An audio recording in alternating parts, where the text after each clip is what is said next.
Now, Africa's fast-growing carbon credit market is projected to exceed $100 million by 2030. Well, a Kenyan company, Voyage, has joined forces with U.S. company MyStocks.Africa to democratize access to the market. The collaboration allows global investors to fund high-impact climate projects, from reforestation to clean energy, while earning competitive returns. But why does this matter? Here's a part of a conversation I had earlier with Dennis Ngigi. He is the founder of Green Voyage.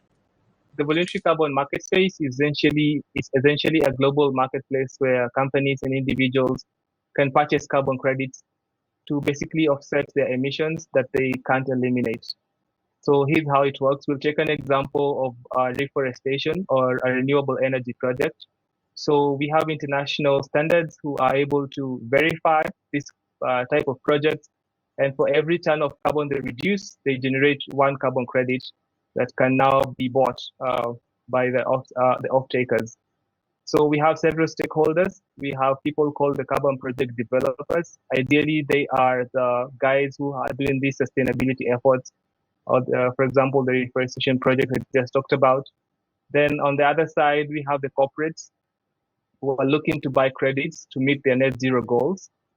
I'll explain about net zero later. And then we also have people like brokers and platforms like MyStocks.Africa, which we're going to talk about later, which help people to buy and sell carbon credits. And finally, we have communities who benefit from directly from this project. In terms of the impact, last year, the voluntary carbon marketplace was able to reduce 500 million tons of carbon. Now, of course, you're collaborating with MyStocks.Africa, as you sort of mentioned earlier, partnering to create one of these markets. Give us more insight into that collaboration. How do you plan to make carbon credits more accessible in Africa and in the space you're working in now? Our partnership with MyStocks.Africa tackles two major barriers. One is accessibility. So traditionally, carbon credits are available to the large corporates and conglomerates who buy in large quantities.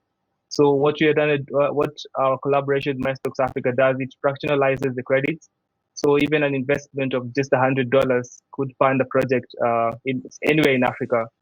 The second barrier that we're trying to tackle is transparency. So we provide prevented projects with real-time impacts.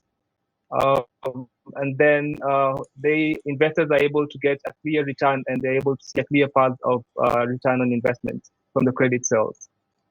And I'm curious to know, who exactly are you targeting? Are you targeting organizations, individuals, small businesses?